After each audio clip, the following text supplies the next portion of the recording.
Qu'est-ce que c'est? Murmura Jean Moreau, les yeux fixés sur une petite silhouette à travers l'objectif de son appareil photo. D'où vient ce lionceau?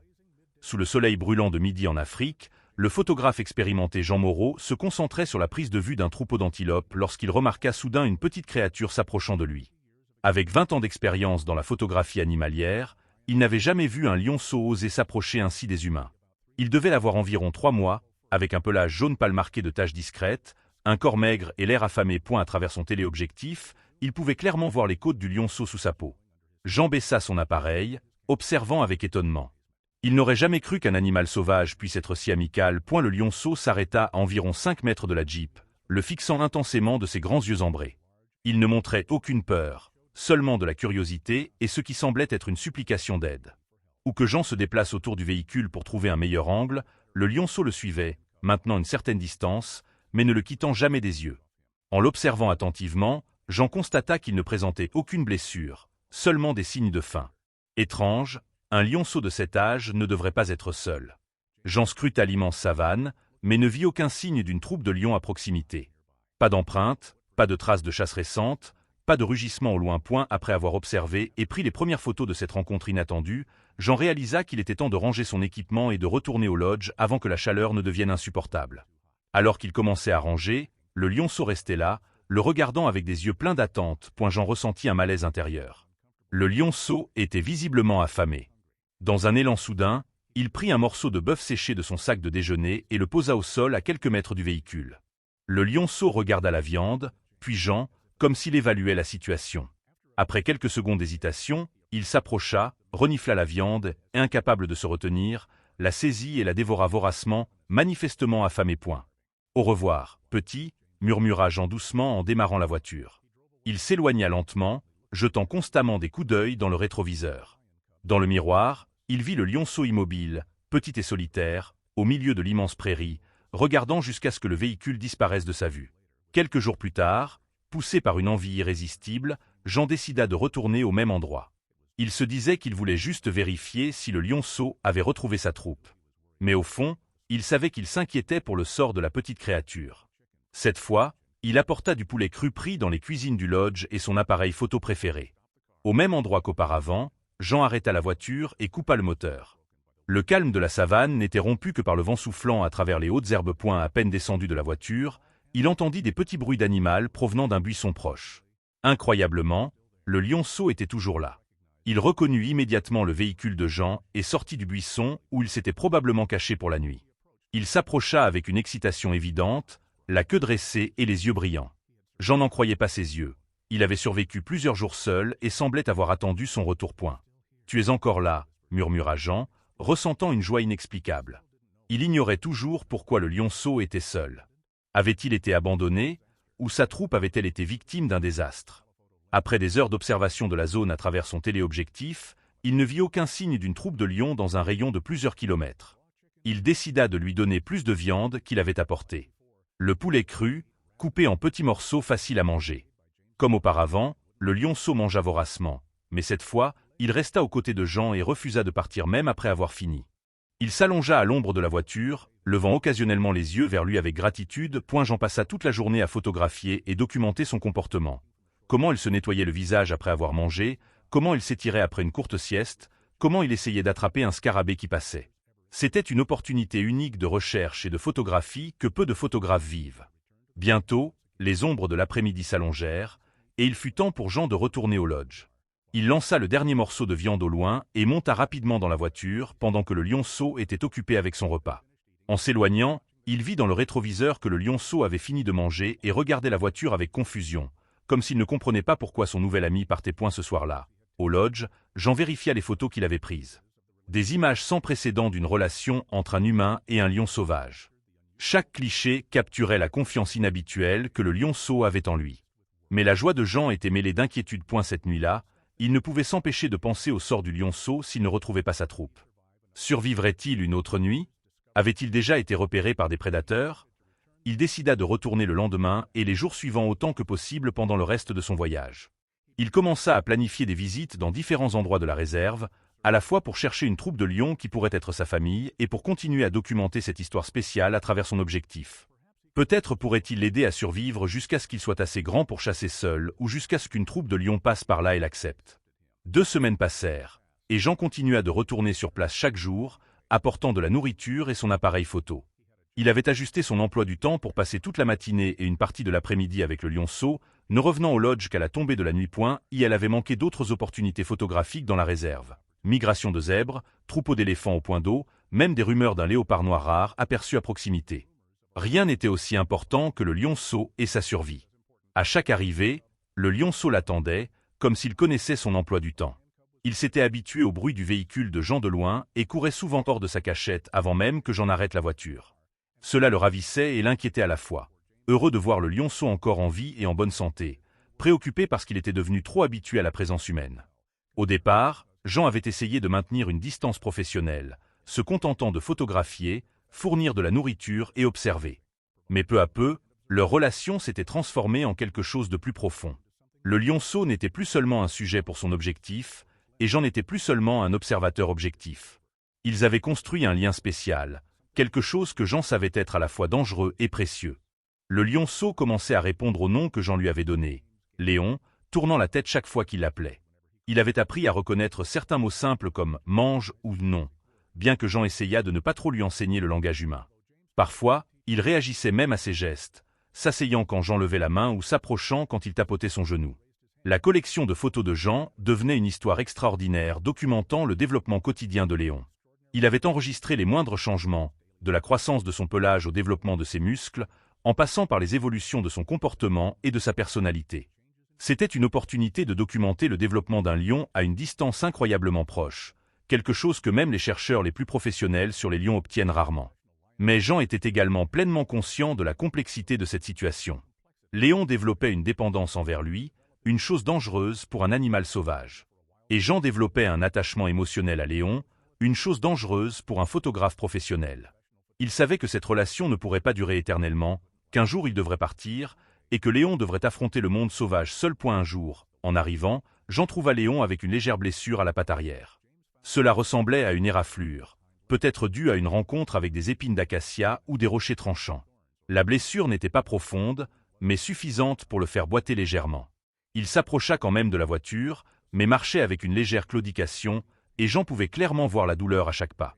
Jean se sentit inquiet. Il n'était pas vétérinaire et n'avait aucun matériel vétérinaire. Il n'avait qu'une trousse de premiers secours basique dans la voiture, conçue pour les humains, pas pour les animaux sauvages. Mais il ne pouvait pas laisser Léon souffrir. Avec une prudence maximale, il prit dans la trousse une bouteille de solution saline et des compresses propres. Elle appela Léon plus près, et, étonnamment, il vint sans hésiter, comme s'il comprenait que Jean essayait de l'aider. Jean nettoya doucement la blessure avec la solution saline, veillant à ne pas lui faire mal. Léon resta immobile, le laissant prendre soin de lui. Ses grands yeux ambrés ne quittaient jamais le visage de Jean. Ce fut un moment extraordinaire, un lion sauvage faisant assez confiance à un humain pour le laisser le toucher alors qu'il était blessé et vulnérable. Jean savait que c'était un privilège rare, et il ressentait la profonde responsabilité qui l'accompagnait. Une fois la blessure nettoyée et le saignement arrêté, Léon sembla plus à l'aise. Il mangea le repas que Jean avait apporté, puis s'allongea à l'ombre de la voiture pour se reposer. La blessure ne semblait pas grave, et Jean espérait qu'elle guérirait rapidement. Mais cet incident lui rappela que Léon était toujours une créature sauvage, vulnérable aux dangers de la savane. Après avoir mangé et s'être reposé, Léon sembla oublier la douleur, commençant à jouer avec la sangle de l'appareil photo de Jean lorsqu'il la laissa tomber. Jean prit une série de photos de Léon en train de jouer, sautant pour attraper la sangle, se contorsionnant dans les airs avec une agilité incroyable. Malgré la blessure, son esprit restait vif et sa vitalité forte. Quand vint le moment de partir, quelque chose de nouveau se produisit. Au lieu de simplement regarder la voiture comme avant, Léon tenta de suivre Jean jusqu'au véhicule. Il se tenait près de la portière alors que Jean l'ouvrait, comme s'il voulait sauter à l'intérieur. Il semblait vouloir aller au lodge avec lui, échapper à la solitude et aux dangers de la savane. Jean sentit son cœur se serrer. C'était exactement ce qu'il craignait. Léon s'était tellement habitué à lui et dépendait tellement de lui qu'il voulait abandonner la vie sauvage. Mais Jean savait que la nature était l'endroit où Léon devait être. Un lion ne peut pas devenir un animal domestique, ne peut pas vivre dans le monde humain. S'il le ramenait, il ne pourrait jamais retourner à la nature et devrait passer toute sa vie dans un zoo ou une réserve clôturée. Le cœur lourd, il utilisa de la nourriture pour empêcher doucement Léon de le suivre. Il lança un gros morceau de viande au loin pour le distraire, puis monta rapidement dans la voiture et ferma la porte avant qu'il ne revienne point depuis l'intérieur de la voiture. Il pouvait voir la confusion et presque un sentiment de trahison dans les yeux de Léon alors qu'il le regardait à travers la vitre. Pendant que Léon était occupé à manger la viande, Jean prit rapidement les dernières photos de cet adieu du jour. Des images de Léon, seul dans l'immense prairie, avec de la viande dans la bouche et son regard toujours dirigé vers le véhicule. C'était une photo magnifique mais déchirante, capturant la frontière fragile entre le monde humain et le monde sauvage. Sur le chemin du retour au lodge, Jean ne pouvait s'empêcher de penser à cette situation. Aidait-il Léon ou lui nuisait-il en le nourrissant et en prenant soin de lui? Sauvait-il sa vie ou détruisait-il ses chances de survie naturelle? Aurait-il le courage de s'arrêter alors que Léon avait clairement développé un attachement profond pour lui? Il n'y avait pas de réponse facile à ces questions, et Jean passa la nuit sans dormir, pesant ses options point le lendemain et les jours suivants. Jean continua de revenir. À chaque fois, Léon l'attendait, et à chaque fois, il essayait de le suivre dans la voiture lorsqu'il se préparait à partir. À chaque fois, Jean devait trouver des moyens de le distraire pour pouvoir partir sans le rendre trop triste. C'était un cycle insoutenable, et il savait qu'il devrait bientôt prendre une décision difficile. Un mois après leur première rencontre, Jean revint voir Léon et remarqua des changements. Le lionceau avait un peu grandi. En le regardant maintenant, il était clair qu'il était encore très petit, commençant tout juste les premières étapes de son développement. Mais il y avait des changements notables. Son pelage portait encore les taches discrètes caractéristiques d'un lionceau, mais son corps commençait à devenir plus musclé, plus aussi maigre qu'au début. Léon reconnut immédiatement Jean et s'approcha du véhicule, montrant une excitation semblable à celle d'un chaton retrouvant son maître. Il courait autour de la voiture, la queue dressée, émettant de petits sons joyeux. Mais Jean remarqua autre chose.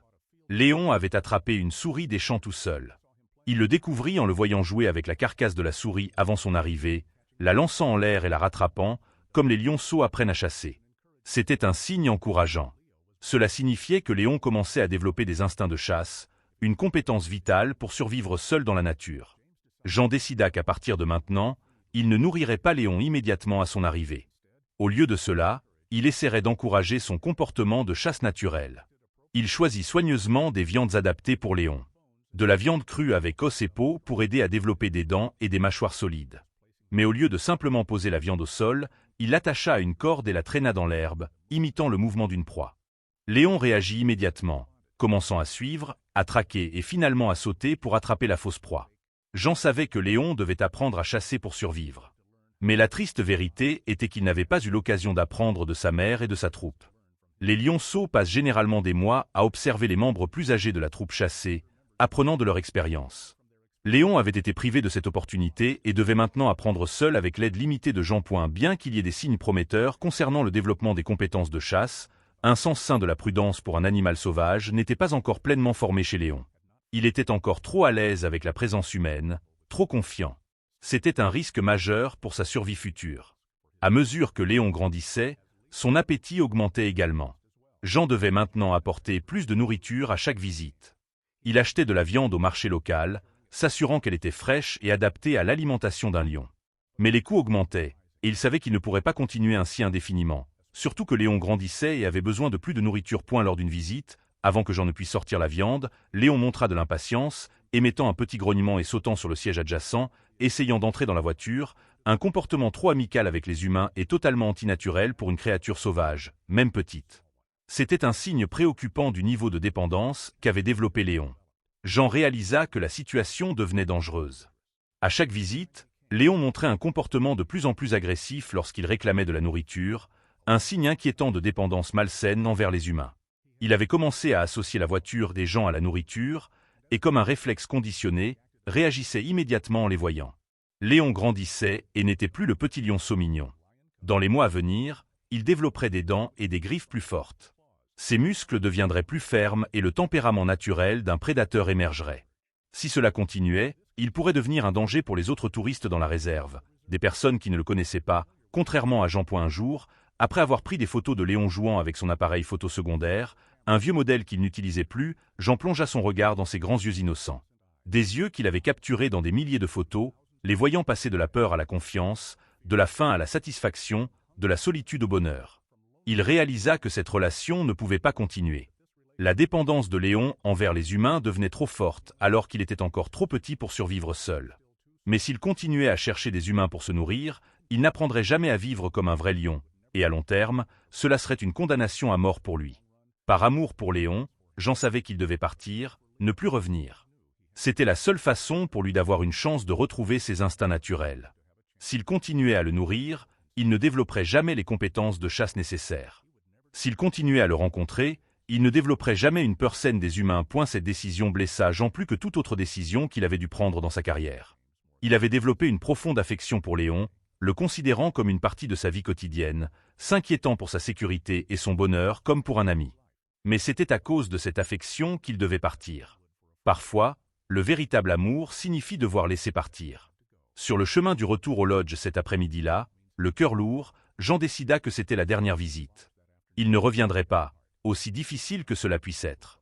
Il espérait qu'en l'absence d'une source facile de nourriture humaine, les instincts de chasse de Léon émergeraient et qu'il apprendrait à survivre comme ses ancêtres l'avaient fait pendant des millions d'années. Il espérait aussi qu'avec un peu de chance, Léon trouverait une autre troupe de lions et serait accepté. Cela arrive parfois dans la nature. Les lions orphelins sont adoptés par d'autres troupes. Surtout si la troupe a des femelles élevant des petits points, ce serait le meilleur résultat possible pour Léon.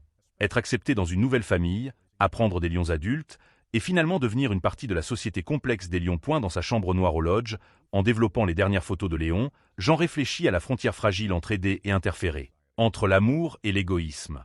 Avait-il bien fait de nourrir Léon ses premiers jours lorsqu'il était affamé et faible? Ou l'avait-il rendu dépendant des humains, affaiblissant ses capacités naturelles de survie? Devrait-il signaler Léon aux gardes du parc pour qu'ils le prennent en charge dans un programme officiel de conservation? Ou cela le condamnerait-il à passer le reste de sa vie dans une réserve clôturée, sans jamais connaître la véritable vie d'un lion sauvage? Il n'y avait pas de réponse facile à ces questions. Chaque choix avait des conséquences, et personne ne pouvait dire avec certitude quel chemin était le meilleur. Mais une chose que Jean savait avec certitude, c'est que la relation entre lui et Léon les avait changés tous les deux pour toujours. Jean tint sa promesse. Il ne retourna jamais à cet endroit. Il n'a jamais su ce qu'il était advenu de Léon. Ce fut la décision la plus difficile qu'il ait jamais eu à prendre. Mais il croyait que c'était la bonne chose à faire pour Léon, pour lui-même, et pour l'intégrité du monde sauvage. Il termina son voyage et rentra à Paris avec une collection de photos uniques. Plus de 5000 photos documentant chaque aspect de la vie d'un lionceau. Des gros plans de ses yeux et de ses griffes au moment de jeu et de repos, en passant par les premières tentatives maladroites de chasse. C'était une collection qu'il savait inestimable pour la science et l'art de la photographie. Mais Jean décida de ne pas publier ces photos immédiatement. Il craignait qu'elle n'encourage d'autres photographes et touristes à interférer avec la faune, essayant de créer des moments intimes similaires sans comprendre les conséquences potentielles. Elle craignait que l'histoire de Léon ne pousse les gens à penser que nourrir des animaux sauvages ou interagir avec eux était une bonne chose, alors qu'en réalité, dans la plupart des cas, c'était un acte nuisible.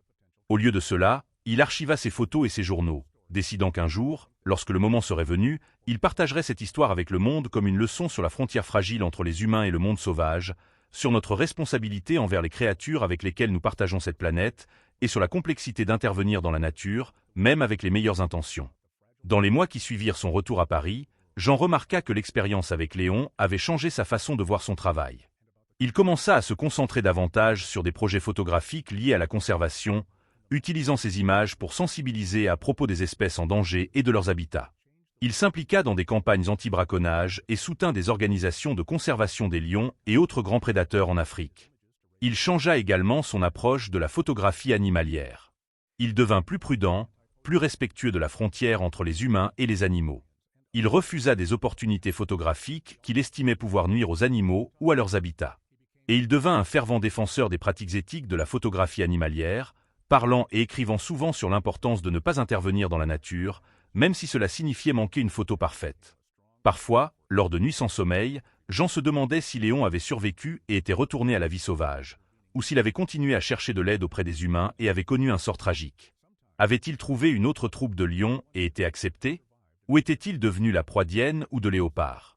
Avait-il appris à chasser et à vivre indépendamment, ou s'était-il approché d'autres touristes, considérés comme un danger, et éliminés?